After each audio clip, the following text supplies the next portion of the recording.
So we're doing another first playthrough. Excitingly, it's Rising Sun because I befriend people who back these games. So Simon, give us a brief overview. It's played over a year. It's played over 4 seasons: spring, summer, autumn, and winter.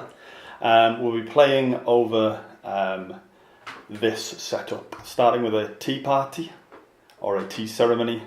We'll have some politics where we'll chat and we'll be really nice to each other. We'll make some sort of alliances. But Mark is here, so we'll be totally nice. Yeah, these in the same place. These alliances will be broken, definitely.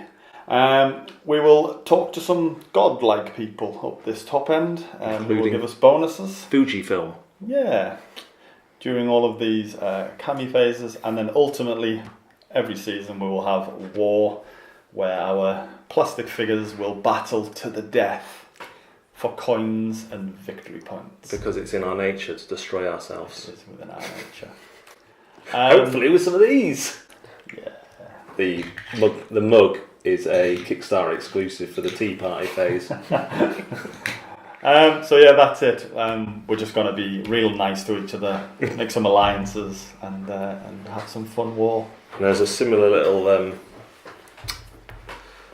mechanic here where you choose an action, again like San Juan, and if you choose it you get the bonus, but also anybody you're allied to gets the bonus, so that's interesting. So area control with politics and gods. Good fun, yeah. See how it goes. Are you excited, Mark? Yeah. Tell your face. What? Oh, I get it, yeah. I'm very excited to check this out. I'm immediately regretting not backing it. But that's probably because we've seen all the pictures today. And at least you didn't get the mat, because you'd probably only have the player mat by now. Yes. We've got all the Kickstarter exclusives, but not the mat. Good. Let's go! So we're into our first battle phase. And in battle phase, the only time you use the screen, you'll take the coins you've earned during the season, and you will put them on each one, and you'll only win the ones you have the most coins on. And all your coins are spread amongst the losers of the battle, Simon? Yes. Or everyone else? The losers. The losers. Okay.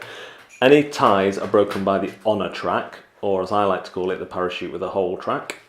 So this one lets you just kill all your figures and gain honour and glory for each, or victory points, which of course could be a viable strategy to get you up the honour chart for later battles. This one lets you take a hostage, and you steal victory points from the opponent.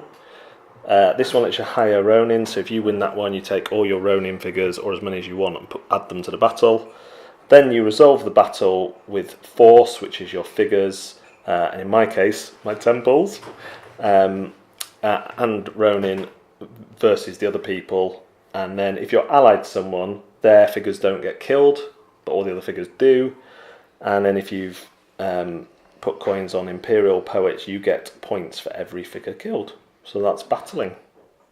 So how much are you selling your pledge for? Well, I did come last. So this is the state of the board. We've got a few monsters out, didn't we? A few of these guys over here in the blue army. But hostage taking in the war is quite powerful, because I had my this guy taken out, and he had 4 power, and I just kind of claimed this at the end because I lapped. Well, I went round twice. Suckers. So what do you think, Simon? Yeah, it's good. It's got a nice flow to it. I think there's a nice sort of ebb and flow, especially with the this track, and then going back up here and concentrating on who you've got, taking power of these things. Your honour is a massive deal during the game. Honour was used a lot more to break ties than I thought it actually might do, and especially for some of these monsters where it requires you to have less honour. Quite good. We just played with the basic components, but you've got the kind of plasticky temples. All the plastic tokens.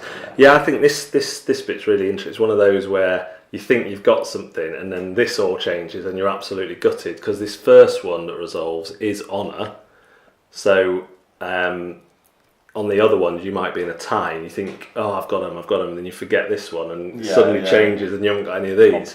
But that could come out in a different order. And that's really neat. Mark, Yeah. you beat Simon. Yeah, by 4 points. Well done. You feel this guy? Do you feel the Beast from Beauty and the Beast helped you with that? Not in any way, because I got it too late. Well, you could only buy it in the third round. Buy it in the third round, yeah. Those cards change as well, don't they? Yes. Oh wow! So a lot of variety. I bought it too late into the round.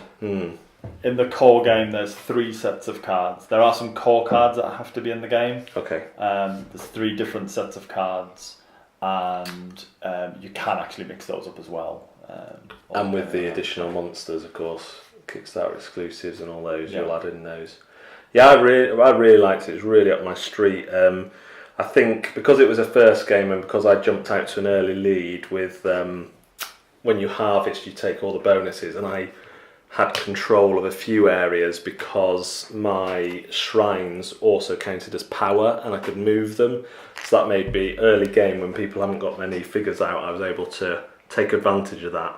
Of course I planned that, which meant I had enough of a lead to dictate at the end and give one of the players some coins just to annoy someone else. But I think in general that's only ever going to happen on the first play. I really like the kind of ally system and the betrayal, and if you're allied to someone, your characters don't die, so you still have some map presence. I thought it was quite accomplished, kind of shades of Comet in the figures, but then, as you said, the power cards, kind of everything's powerful. Yeah, this one that you had to pay a player to use, or they could choose to charge you. So I allied with this player on the last round and got in some freebies. And then paid them back in the battles to help them later on when I had the cash, and that worked out well for me and got that player second place. I think probably didn't it? Because those battles probably 6 points. Yeah, because you got 6 points from them. So it's cool, and you were saying just like Comet, do not neglect the cards for the monsters. The monsters come on cards as well. But like this one here, I didn't even use it, but all my base models were 2 power instead of 1, so that's a really good one as well. We didn't use any of the end game points, the winter cards. I was tempted by those, but when I saw that no one else had them, I didn't feel threatened. And they are expensive. Coins are massive in this game. You use them for the battles. If you spend all your coins in the round before the battle, you're basically shafted, aren't you? Because you need them to play the battle phase. So I think that was a huge success. And I think it will only be more interesting as you play it. And we didn't negotiate an awful lot. Not really, as you were saying. No. And I think I purposefully, because it's my game, I purposefully didn't look at any of these cards. I didn't want to have the advantage of knowing that these big point cards were coming up at the end, so it was as much of a surprise to me as the other players. I think negotiation will be interesting outside of the normal negotiation because those coins are so valuable. I mean, I think we all did in one round seem to have more than any other.